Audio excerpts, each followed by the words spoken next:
you'll be talking about the, I'm not too sure. Yeah. Shu will be talking about that to you.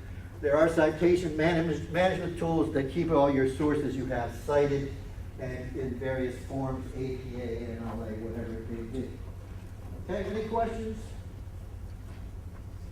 Everybody got this? Yeah. Do you think electronics make it more difficult? I mean, now it's like more of a cut and paste environment anyway. Does that lead us? So you're just given your history, are there more plagiarism cases because we have this ability now to cut and paste and reformat? I don't know what the numbers are with that. It's very easy to do that, however, because it's just cutting and pasting. And a lot of people coming out of high school get used to doing that.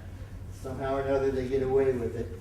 They bring it into the college environment, which is more demanding and more strict about that. And all of a sudden they find out, hey, I actually have to do some writing, not just cutting and pasting. So forget about cutting and pasting. Okay, you can cut and paste the 10% that's not paraphrased, but you keep the quotations down to a minimum. Don't be tempted, and the temptation is very great because of that technology that we have now. That to take the easy way out, but you eventually you're going to run into trouble with that. Okay. Anybody else? Sometimes I saw, for example, I read a paper and I want to paraphrase this information and cite that order. But when I look at previous research, I saw the same information. The author maybe, I don't know, paraphrased it, but he didn't cite it. Or maybe, for example, a public policy paper, they don't always cite economics papers, but economists mentioned that topic before. Yeah. So I'm lost what to cite, who to cite, whose original idea is that. So what to do? Well, if you have any questions, if you have any doubts as to whether or not to cite it. And make sure you use, when you go to use your resources, make sure your resources are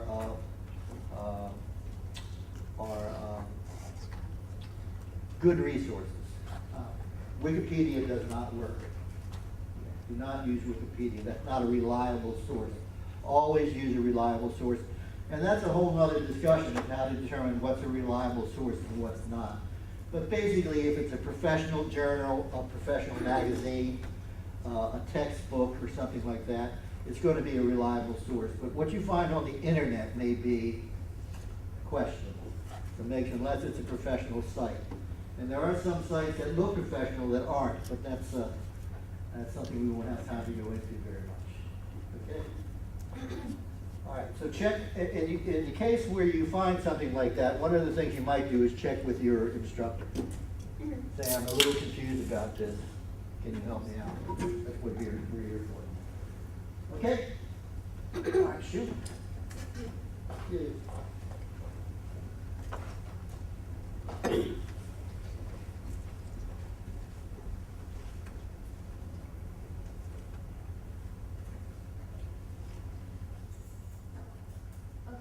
So in one part, I will address the technical part of citation. So because the time is limited, so I will address just two things today about the library resource on the citation. Okay, first, I would like to show you the citation style guides available on our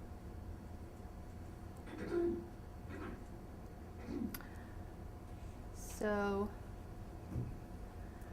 when you're citing the stuff for your paper, so always check with your professor, your instructor. Okay. Sometimes if you're considering to submit a paper to a specific journal, you have to check the citation style with the journal editors. Some journals have specific citation requirements. Also, when you are writing a term paper, without any requirements from professor or instructors, you may check the common used citation style in your discipline or subject. Okay, for example, for social science, you may cite in APA style. If you're a literacy language major, you may check MLA. If you're a science major, you may check. Sorry, it's not very common, but you may check with that. It's no good.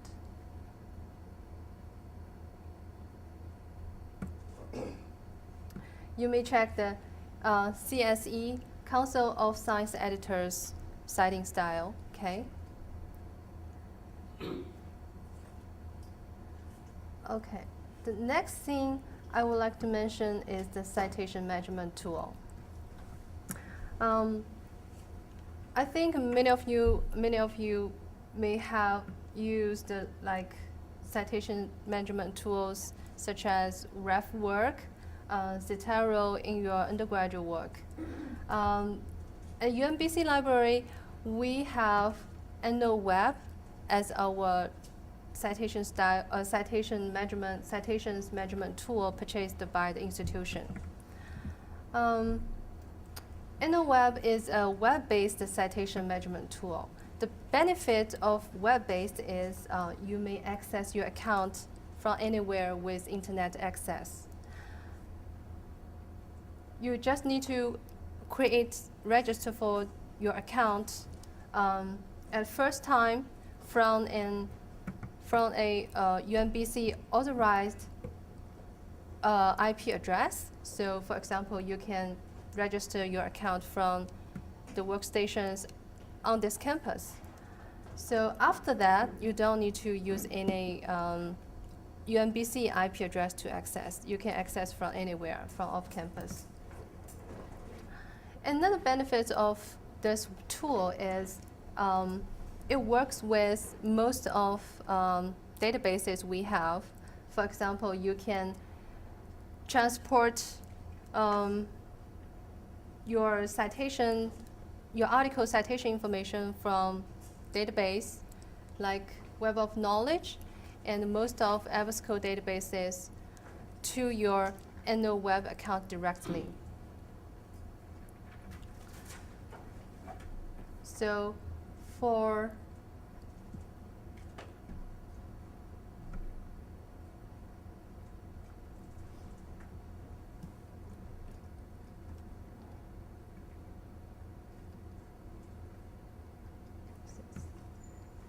computer is too bad. Okay. So also in the help tag, you can find our Web help page. Here we have created a very detailed tutorial document here to help you from setting up an account to how to use your Web account to create your bibliography document. So for going to the Web account login page, you can just click on the first link. And if you don't have the account yet, you can sign up from this link. Once you have your account set up, you may check